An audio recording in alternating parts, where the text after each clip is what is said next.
Okay, so we're going to move on now into how to actually start working with the files in here. And if you ever place something like we did earlier and you just don't like it or it's freaking you out, you can just hit delete. And remember, you're not deleting the actual file. You're just deleting the linked file. So if you click on, what we want to do is we want to go to pages. We want to make sure we have our pages open and just double click on the first page. And you can see it's laid out here, page 1, 2, 3, 4, 5. So we can work our way all the way through to the 8th page. So hopefully if you just double click page 1, this will be our cover, right? This will be our first page. So I'm going to just for fun, I'm going to go in here and make a little text box. So if you grab, again, if you grab the type tool over here, you see that? It looks like a T.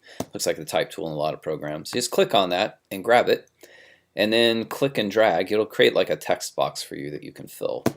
And I'll just write something like, you could call it whatever your creative title is. And then to make it bigger, I can actually just go over here, up here at the top, where it says, 12 point, and I can just keep pulling on. I can just crank that up, and I can just make that thing as big as I want to.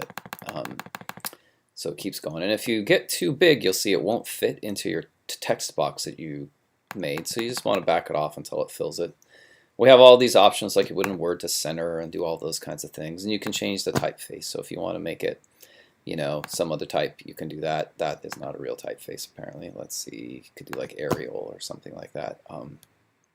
But you want to try and make sure you don't pick a typeface that's too crazy right off the bat. So, all right, so I have my title. So let's, whatever your awesome title is, or whatever you want it to look like, you can place it. And then to move it around, you grab this black arrow tool and move it. And so the black arrow tool is the tool you use to like move things around and just move entire objects. The white arrow tool moves specific things, so you want to be careful about grabbing the selection tool or the white arrow tool. We want to mostly stick with this black arrow tool up here.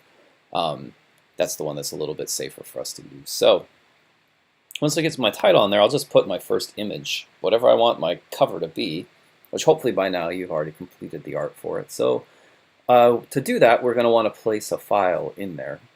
And so what you want to do is you want to go over here, down here to this thing that says the rectangle frame tool.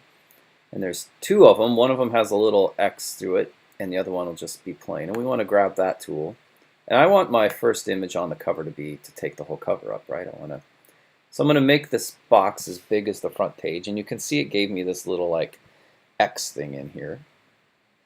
So now what I want to do is if I wanted to move that around and resize it, I could use the black arrow tool and I could like tweak the bits and pieces of it to make it look better. But what I actually want to do is I want to place something within that text box. So I'm going to grab this white arrow tool, click on it, and then I'm going to go up to File, and I'm going to go to Place.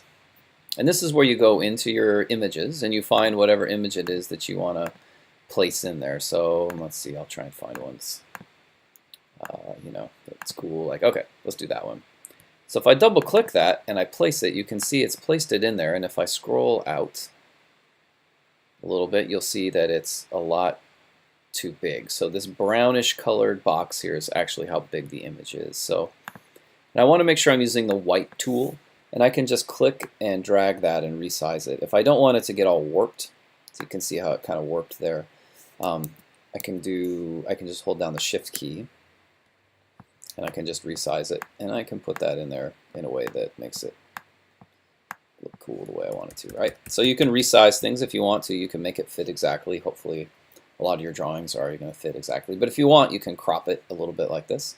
So if I zoom in on it now, you can see, okay, there it is. And so if I click on the black arrow tool and click off, that's what my page would look like right now. And you're thinking, wait, Scott, you had text that you wanted on there. So if I want, I could click on the layers palette here. So pages and then layers. And within that layer 1, you'll see there's a whole bunch of things in there. And the title page is underneath the image I just placed. So I'm going to just drag that up and drop it. So anytime you want to, you can sort of resize the things that you see here. Or rearrange them. So I can rearrange them. If there's 10 things in here, I can stack them on top of each other. That's probably the easiest way to find it, is just in layers. So once you do that, once you've learned how to like kind of place an image and you get something in there for your title, so now this page could be done. If it looks good and I like the way that looks, I can now go back to my pages and double click here, and we can work our way from there into building some other parts. So I'll stop this video now and start another one in a minute, and we'll continue on with building our comic.